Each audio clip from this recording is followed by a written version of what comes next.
Nigel, to see this scene right here, this vigil taking place in Barcelona, I mean, so many innocent lives lost, as we've seen way too often just in the past 3 years, as we've been talking about. How much are open borders to blame? I mean, Europe, they have a very different policy than we do here in the U.S.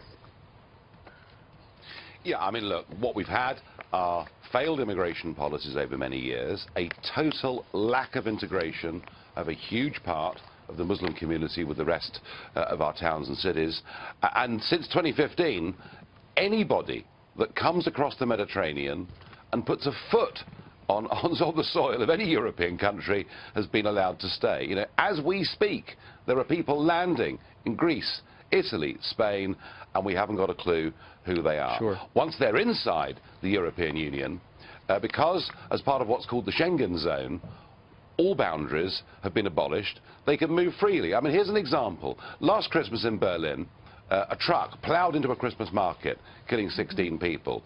That guy went on the run. He was able to cross from France and into Italy undetected because we don't have borders. So, I mean, frankly, the whole thing is madness, and what we've got is a European project with a high-minded set of ideals that is now, frankly, endangering the lives of European citizens. And yet there's no sign of any of our leaders yet wanting to change policy. And to your point, talking about that attack in Germany last year, Nigel, they do not know exactly where the driver of that van that plowed through and killed at least 13 people yesterday. They don't know where that guy is. But isn't this, and this is what brought you to prominence, the Brexit movement in Great Britain.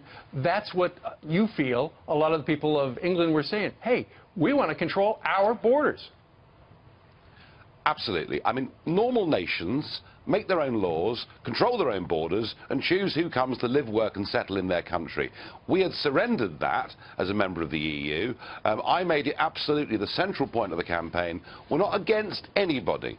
We don't wish to have bad feeling to anyone in the world, but we want to choose who comes to our country, and we'll do that to make sure that our workers earn decent wages, but equally importantly, we'll do that to try and make ourselves a little bit safer. And if you think about it, so much of what President Trump said when he was a candidate all the way through, in many ways, echoed that. And the American people took to it.